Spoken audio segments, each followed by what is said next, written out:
Why do the rich keep getting richer while everyone else seems to be falling behind? You've probably heard this question a lot lately, and the answer lies in a powerful, yet unsettling, economic trend known as the K-shaped recovery.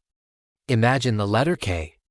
The upper arm pointing up represents a small group of people whose wealth is soaring.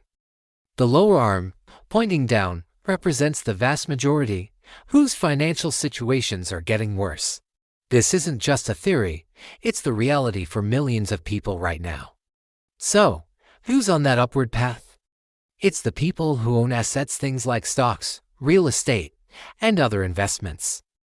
As the value of these assets climbs, their net worth skyrockets, effectively shielding them from the sting of inflation.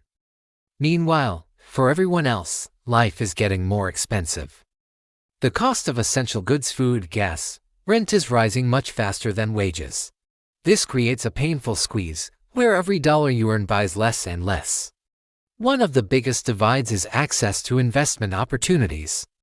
In recent years, we've seen stock markets hit record highs, creating incredible wealth for investors. But if you're living paycheck to paycheck, the idea of investing can feel like a distant dream. This is where the real gap widens, thanks to something called compound interest. You might have heard the famous quote often attributed to Albert Einstein: compound interest is the eighth wonder of the world. Those who understand it, earn it. Those who don't, pay it. What does that mean? It means when you invest, your money starts working for you. Your initial investment earns returns. And then those returns start earning their own returns. It's like a snowball rolling downhill, getting bigger and bigger without any extra effort from you. Starting to invest early, even with small amounts, can lead to explosive growth over time. But if you don't have the extra cash to get started, you're locked out of this powerful wealth-building machine. You're stuck on the wrong side of the equation, effectively paying for the gains of others through inflation and lost opportunity. It's not just about investing, though. The labor market itself is becoming a major source of this growing inequality. For decades, the gap between the ultra-rich and everyone else has been widening.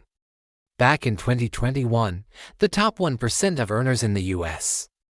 controlled over 32% of the nation's wealth. In stark contrast, the entire bottom half of the population held just 2.6%. Think about that for a moment. 1% of people have more wealth than the bottom 50% combined. This isn't happening by accident. Let's look at recent college graduates. They leave school with degrees and a mountain of student debt, only to find themselves taking jobs that don't even require a degree, just to make ends meet. A recent study found that a year after graduation, over half of all graduates were underemployed. And it's not a temporary problem. 10 years later, nearly half of those who started out underemployed were still stuck in that same situation. The traditional path of getting a degree to secure a stable, well-paying career is becoming less of a guarantee. Then there's the rise of the gig economy. Platforms like Uber, Instacart, and DoorDash have changed the face of work. While they offer flexibility, they often come at a cost. Companies are increasingly using freelancers and contract workers to cut down on labor costs like benefits and retirement plans. This leaves millions of workers in a state of constant job insecurity, always worrying about where their next paycheck will come from. Any small savings they manage to build up are quickly eaten away by the rising cost of living. And now, there's a new player on the field: artificial intelligence. AI is advancing at an incredible pace, and while it brings amazing innovations, it also casts a shadow over the job market. There's a real and growing concern that technology could replace many jobs currently done by humans, further destabilizing the workforce. All of this is happening against a backdrop of persistent inflation. Inflation is like a hidden tax that quietly drains your purchasing power. But this tax doesn't affect everyone equally. For wealthy households, inflation on everyday goods is a minor annoyance. But for lower-income families, it's a crisis. When the price of food and gas spikes, it can mean the difference between paying bills on time or falling into debt. If these trends continue, the economic divide could become a chasm. The Organization for Economic Cooperation and Development warns that extreme inequality can lead to social unrest. political instability, and even slower economic growth for everyone. We're talking about a future where society becomes more and more fractured. So, how do families get trapped in this financial downward spiral? It starts with low income, which makes it nearly impossible to save or build any assets. Then come the debts, mortgages, car loans, student loans, and high-interest credit cards. These monthly payments can become a crushing weight, trapping families in a cycle they can't escape. Then, disaster strikes. A job loss, an unexpected car repair, or a medical emergency.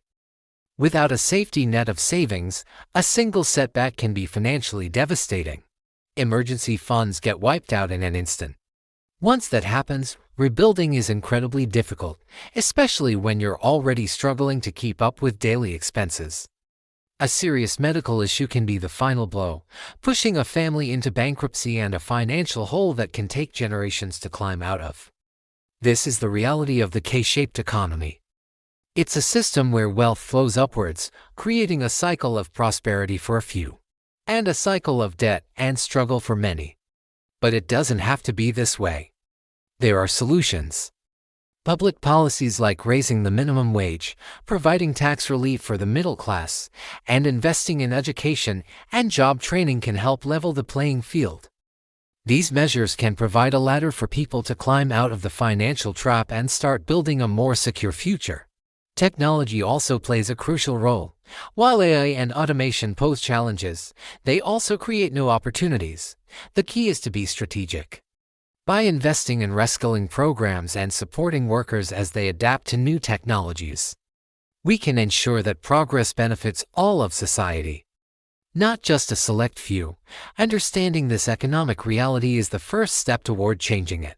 It's about creating an economy that works for everyone, not just the people at the very top. Thank you so much for watching.